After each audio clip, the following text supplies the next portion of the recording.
I don't know how many times I have to say this.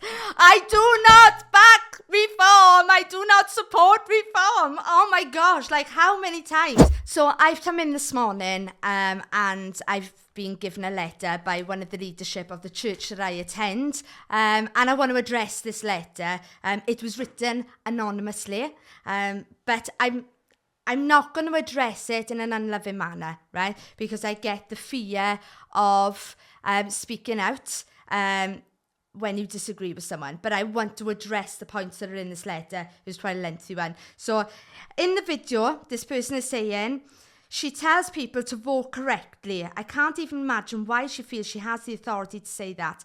Correctly in a democracy is different to everyone, and that is how it should be. Now, I don't know if they've not watched my content. When I say vote correctly, I'm not on about voting for the correct party. If that's what I was saying, I would have said that. But when I say vote correctly, what I am referring to is if you're going to vote, research, do your research. Make sure that you're voting with conviction and not with your feelings.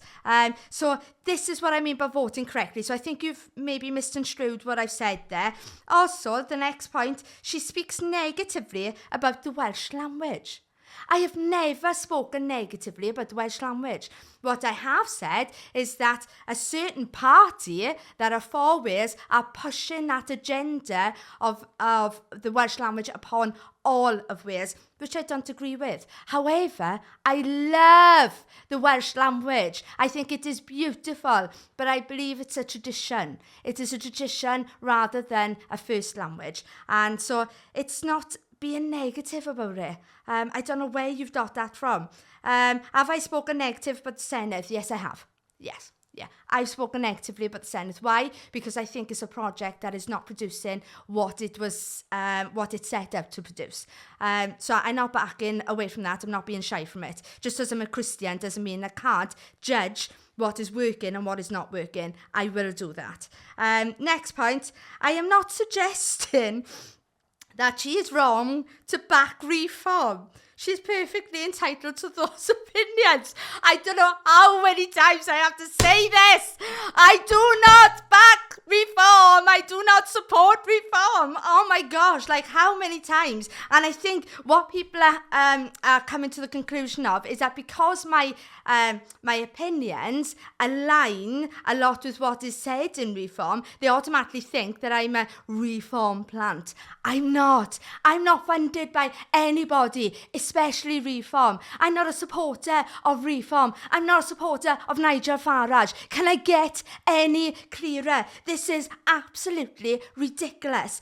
I am just trying to get people to vote and to vote from conviction. I don't care who you vote for. That is your prerogative. But I want you to vote with conviction, knowing that you've done your research. Right? That's all I'm trying to do. So whether you vote for Plaid, whether you vote for Labour, Conservative, Liberal Democrat, Green Party, U Party, or wherever they are, Reform, wherever they are, do it with conviction. So you can look people in the eye, not anonymously, and then say, yes, I am voting for these. And that's the conclusion. I am going to let you know in due course who I am going to vote for. Next year, when I've received all the information, the manifestos in full, that I can read everybody's and I can make an informed decision on who I'm going to vote for. And reform, yes, I agree with some of the policies, but Gwlad, I've been reading up and researching on them since they've come into my world. And I agree with a lot of what Gwlad is saying. So please do not categorise me and put words into my mouth, okay? I hope I've made that clear. Next bit. This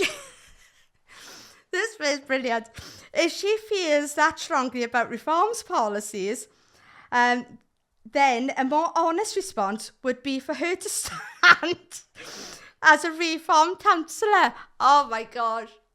This is just like ridiculous. I don't want to be a reform councillor. I don't want to be a councillor for any party, to be quite honest. I just want to encourage people to fish and vote. That's all I'm trying to do.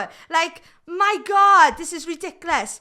And then the next bit, and I'll close on this point because there's lots of bits in it, but I love the church and do not want to see her damaged by division and suspicion. You are bringing the suspicion to the table. You are bringing the division to the table. And I'm not being funny. Jesus was the one who was controversial in his day, talking to the Pharisees, and they were the religious folk. And I'm sorry if I've offended the religious spirit in you and all your religion is all up in the air. I'm ever so sorry. But just because we are Christians doesn't mean we can't speak out. I am going to speak out because that is my right as a Christian. It's my right as a Welsh woman. And I don't know if there's a little bit of thing in this because I am a woman speaking out. Who knows? If I was a fella saying the same things, would I have received this letter? I'm not sure. But there you go. And in the last bit, aligning the gospel to politics can only end up damaging the gospel. In Isaiah, before Jesus was even born, he was political. Do you know why? Because Herod was hunting him down already, right? The prophecy upon Jesus was that the government would be upon his shoulders. He was political before he was even born, right? If he weren't political, why was Herod trying to hunt him down? I mean, come on, let's get real here, right? Now, Christians, I hope you're watching this, right? Because this is come from a fellow Christian who are happy with me having an opinion, but not happy with me voicing those. This is free speech, and I can say whatever I want. I am not here to cause division, but what I am here is to shake people up. Exactly the same way that Jesus did with the Pharisees, right? Because we have to have a country that is aligning with the purpose of God again. Right? And whichever party is for God, you bet your bottom dollar that's the one that I'm going to be voting for. Right? And that's what I'm researching right now. Which one of the parties is aligning with God the most? So I hope I'm being clear with that. I had to come on. I wasn't supposed to come on today. But there you go. You have my statement after this letter.